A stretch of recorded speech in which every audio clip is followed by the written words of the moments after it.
Okay, 7th grade, for your activator today, it looks similar to yesterday. You've got 3 texts. You need to decide if they are fiction, nonfiction, or poetry, and explain how you know. It should just take you about 3 minutes to look over each of these. 3 minutes is going on the timer, and begin.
Okay, and that is time. So as I'm going over these, make sure you're checking your answers with mine. You should be able to tell within the first 30 seconds of looking at a text whether it's fiction, nonfiction, or poetry. And remember, that's going to affect how you annotate. So for this first text, the fight for rights, we see that it sounds like it's probably going to be something that's nonfiction. The civil rights are the rights that are guaranteed to all citizens of a nation. We know that that is nonfiction because this text is giving just information. It's not a short story. It's not a made-up story, and it's definitely not a poem. So as long as you came here and said that and explained, you're good for number 1. Number 2, looks like the title is The Song of Wandering Angus. I'm not sure what that word means, but I look at these lines. It says, I went out to the hazelwood because a fire was in my head and cut and peeled a hazel wand. It sounds like it's got a rhythm to it. It sounds like it's got, and it looks like it's got alternating lines. So I know that this is not a short story. This is not an informational text. This is a poem. And again, as long as you explained, you're good for number 2. Number 3 was actually a text from our exit ticket yesterday. The bike, this could be a poem, this could be nonfiction or fiction. I've got to read the first couple sentences. My first bike got me nowhere, though the shadow I cast as I pedaled raced along my side. Already I know this is looking like a first-person point of view. This is a story. This is a made-up short story. And we've got fiction. So again, as long as you explained and you got your 1, 2, and 3, then you were able to correctly identify, and you are well on your way to being prepared for 10 Ready. So our countdown to the top is actually off. It's just 4 days until 10 Ready. You guys are going to start your ELA testing on Monday. So remember, each one of these Edpuzzle lessons is such a great opportunity for you to really dig in deep to these practice questions and to really see what you're still struggling with and why. Go ahead and flip to the next page. Our objective today is that I'm going to be able to, or I can, analyze a fiction text by answering 10 Ready practice questions. So again, as we go through our text today, I'm looking for those annotations. Remember that you can also be earning major keys as you're working through your Edpuzzle lesson today by pacing yourself. Those are all the sorts of things that I'm going to be looking for. Also remember, towards the end, you're going to be able to compare your answers to task 1 and 2 and be able to see which ones you got right and which ones you got wrong. Today's text is actually from a real 10 Ready test.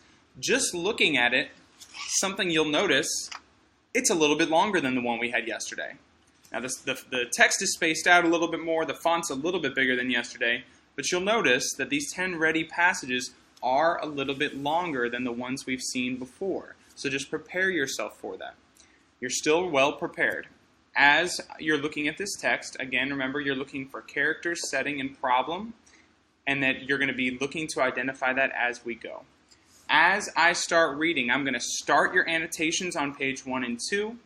I'm going to start you're answering some of your TDQs, and then you're going to finish. So I'm not going to do all the annotations with you. I'm just going to start you with it. First thing I want to identify is this fiction, nonfiction, or poetry. Obviously, it's not a poem. It's way too long, and it looks like it's a story. I can tell from the line of dialogue at the beginning, this is a piece of fiction. So circle that and or label F at the top. That's what I know already. All right, the title of the story is Wolf in the Alley. Already I'm wondering, why is there a wolf? What characters are in the alley? Why are we in the alley? What's going on? So let's get started. Line 1. It's ringing. Don't you hear it? Hurry, Paul. First character. Skidding on loosed cinders, Paul Schneider, circle it, label it C, shot down the alley, setting, and around to the front of the house. Okay, so I know we're at a house, we've got an alley behind the house, and that's where our setting is. Banging through the screen door, he lunged for the jangling telephone. All right, so our first problem is that the telephone is ringing and he's trying to answer it. Hello, Polly? What took you so long? New character, Mama. Mama's German accented voice was suspicious. Paul tried not to sound out of breath. I was looking for the Iceman. That was not a lie. One could look for the Iceman while practicing baseball pitches with Tony, new character, Tony. And Anton? Another possible character. He's on the lookout with me. Have you finished your schoolwork? Asked Mama. Are the potatoes peeled for supper? Are Sunday shoes yet to be polished? You must teach Anton how to do that just the way Papa always wanted. Another possible character. Sounds like their dad might not be in the picture. Mama's directions went on and on. Paul held the receiver away from his ear. He didn't want to hear what he knew would be her parting words. No baseball. It is a waste of time only for the idle rich. That's going to be a possible problem, the fact that she's telling him that he cannot play baseball. He interrupted so he wouldn't have to disobey. I think I hear the Iceman now. I'll see you at supper, Mama. Everything is fine. Fine? No, things weren't. Papa had died in the spring. There's the problem. One of the problems. And now, Mama managed his tailor shop in downtown Omaha. There's our setting. Speaking English as best she could while desperately trying to make ends meet. 3 older brothers were learning trades, and another was in the Franciscan seminary. Paul's sister Clara had run the house until she enrolled in business school. Now she was gone all day too, so doing the household chores fell to the youngest boys after school. Paul knew what he wanted to be. a Major League Baseball player. Everyone said he had the makings of a star pitcher. He even had the chance to play for a league team next summer. The step after that was for pay. But Mama said no. Problem. Always the same reason. Not worthwhile. Not for the idle rich. Idle means doing nothing. She couldn't see sports any other way. Let's make a quick annotation, a quick just statement here at the bottom. This story is about, what's it about? Think about who your main character is, Paul. What is he doing? What does he want to do?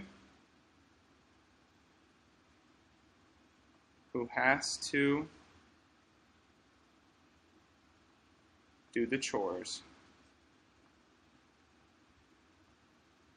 You could also add, the story is about Paul who has to do the chores instead of play baseball. These just statements are going to help you because when you need to come back to the text and you need just a quick refresher of what you learned on this page, that's what you got. I saw a number of you doing good annotations like that throughout the text. That's what we're looking for. Flip the page.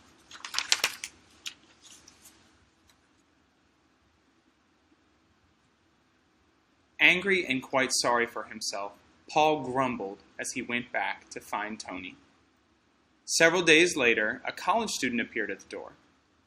When Joseph entered the seminary, Joseph is one of Paul's brothers, he'd left an empty bed at home. Mama advertised for a boarder. Here's a next important character. Frank Mulsick, label it C, was studying at Crichton University and wanted a quiet place with wholesome food. Mama liked him. So Mama and her family are going to take in this student, and he's going to pay them to live there. So did the boys. They quickly discovered Frank was friendly and funny. He told them lots of stories about his hometown in rural Nebraska, where Bohemians, Russians, and Poles had settled. The immigrant families got along fine, but because everyone spoke so little English, there were always silly misunderstandings that became hilarious the way Frank told the story. When Frank described the difficulty of playing baseball in 4 languages, Paul confided his own baseball ambitions. Ambitions means like dreams. So you're pretty good, Frank said. Oh, he is, Tony burst loyally. But Mama won't let him join a team. She doesn't even want him to practice. Remember, that's our problem. Paul's mama doesn't want him to play baseball. She calls from the tailor shop to check that we're in the house and not playing catch in the alley. Underline that. That's an important point. So we know that Mama's going to keep calling to make sure that the boys are not outside playing. One of these days, I'm going to break a leg racing in, Paul grumped. Frank laughed. Take me out to the ball game, he bellowed in a voice that was very loud and off-key. Hey, tell you what, Frank said. I'll study by the phone. By study, he means like, I'll stay by the phone and ring a line to a bell on the sill of the window by the alley. You'll never miss hearing the phone ring again. I can pull the bell before the first ring is finished. And you can be in by the third. She'll never know. Now, at this point in the story, we've met multiple characters. We know that Paul really wants to play baseball, but his mom always calls and she makes him stay out in the alley. We know that Frank has agreed to help him out. At this point, you can either keep reading to the end of the story, or you can come over and start answering some of your TDQs. We've already answered some of these as we've done our annotations. So I'm going to set my timer for you to now do some independent reading. I started you on your annotations. Keep annotating. I started you on our conversation of our story. We know that it's fiction because we talked about that at the beginning. The rest of it is your job. 5 minutes on the timer to be reading and finishing your TDQs. Begin.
Okay, so if you are still reading or if you're still answering your TDQs, you can go ahead and pause your video at this time. Again, if you're still finishing up those TDQs, you can pause it at this time. And if you're still reading, pause at this time. We know, let's check over some of our answers here. We know the title of the text is Wolf in the Alley. And we know that it's a fiction text. We know that the main characters are Paul, Frank, Mama. We also know the character of Tony, Paul, his little brother, Paul's little brother. The setting of the story, we know that we're in the city of Omaha, Nebraska. You could have said just in an alleyway, at a house. Any of those would have been acceptable for the setting. What does Mama tell Paul he is not allowed to do? We know that she tells him that he's not allowed to play baseball. The problem or conflict that Paul and his family face in this story. We know that his dad passed away, and so his mom has to work, and it seems like money is tight. All of those would be possible problems in the story. What does Paul want to become when he gets older? We know that he wants to become a professional baseball player. What does Mama expect Paul to do every time the phone rings? She expects him to be inside and to answer it right away. That's why she keeps calling, and that's why he's never able to be outside playing. And finally, number 9, what happens to the boys at the end of the story? We saw that Mama came home and ended up catching them. Now, why they got caught is a very important part of the text that you're going to have questions about on the exit ticket. Specifically, you should have seen how Frank sort of tricked them as they were playing baseball. But more about that coming up. All right, so if you're still reading or you're still getting some of your TDQs, go ahead and pause the video at this time. As you're getting into your analysis questions today, first thing, ignore these little boxes. That's a typo. Ignore them. They mean nothing. As you're going through, you're going to be still doing the 5 steps of question analysis. Those of you who scored the best, like 95s and 100s on your classwork yesterday, you were really working through these 5 steps. So again, I'm going to model what that looks like for me if I was to do the first couple parts of a Part A question. So I'm going to read question 1. It says, how does the author reveal Paul's point of view or view on his mama? So I know keywords here are author, Paul, view, and mama. Now I know that's more than 3, but that's okay. I've got key ones here and I'm going to list them as I come over here. So keywords, you can write out the complete sentence or just write author, Paul, view, and mama. You could have also said the word reveal would have been acceptable. Is this question multiple choice or multiple select? Well, it's not asking me to choose more than one answer, so it's just multiple choice. What is the question asking? And then we always are going to flip the question for number 3. The question is asking, on this you're also practicing pacing yourself. So you're practicing working through this task with urgency, just like you'll be doing next week. The question is asking, well, what is the question asking? Well, I need to think, who and what is the question asking? The question is asking about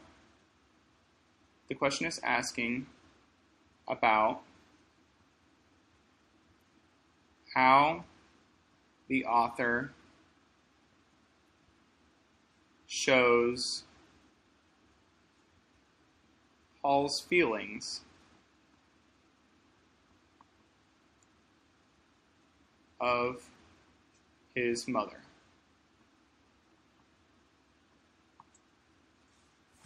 Give you about 10 seconds to get caught up with that. The question is asking about how the author shows Paul's feelings of his mother. So not just what is Paul's point of view, but how does the author reveal Paul's point of view? Remember all that practice we did throughout this year with the author reveals point of view through thoughts, words, and what? Actions. So as we're looking here, let's be looking to see which one of these is true for how the author reveals Paul's point of view of his mom. A, the author has Paul tell Mama what he feels. B, the author has Tony tell what Paul feels about Mama. C, the author shows how Paul reacts to Mama's phone calls. Or D, the author shows how Frank reacts to Mama. At this point, I'm going to allow you to sort of do the heavy lifting and the thinking first time through. But here's the final thing I'm going to say. The question is asking about how the author reveals Paul's point of view of his mom. What happens in the story that reveals Paul's point of view? Remember that when you come down here. This question is going to connect back up here to this question up here. So whatever you pick, A, B, C, or D, you have to choose a piece of evidence that supports that answer choice. So be thinking about that. All right.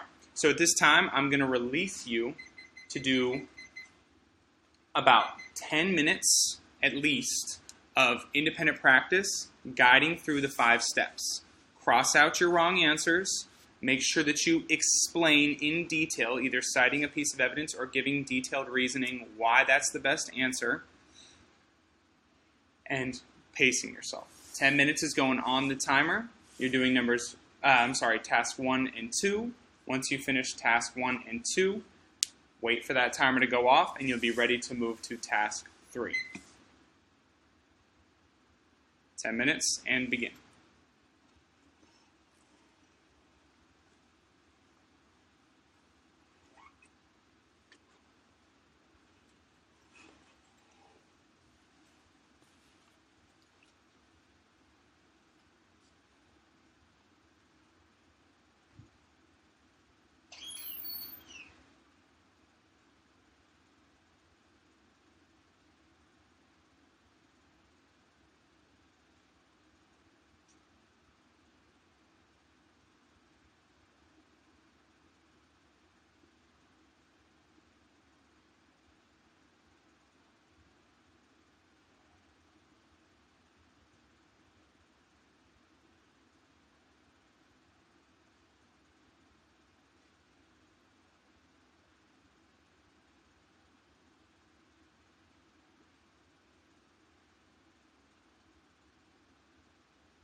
Okay, at this time, if you are not finished with your 4 10 ready practice questions, go ahead and pause the video. Again, if you're not finished, pause the video now. If you are, come on over to task 3. It's time for the most important part.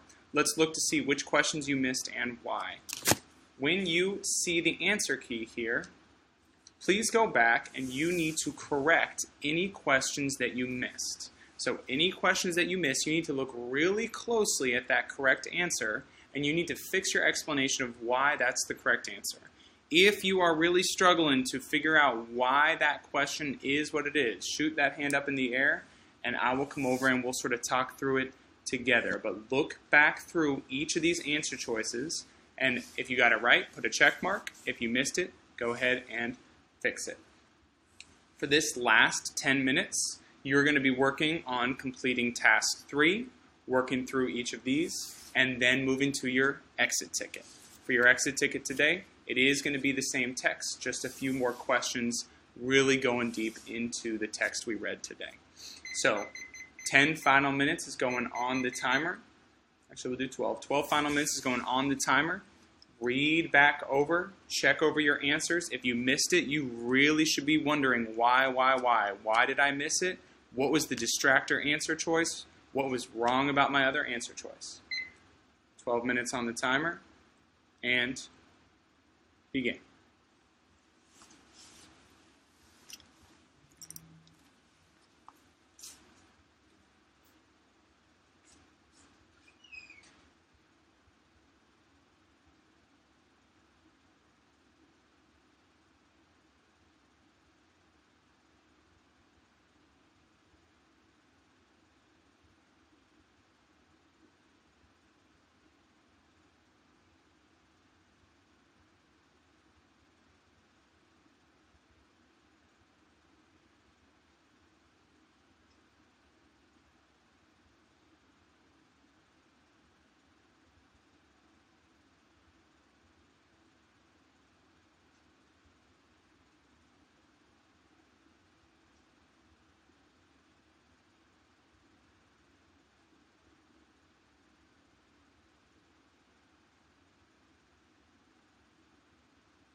Okay, so if you are not fully finished with your exit ticket or a part of your packet, go back through and check over. Again, make sure you're correcting those answers. But good work on today's lesson.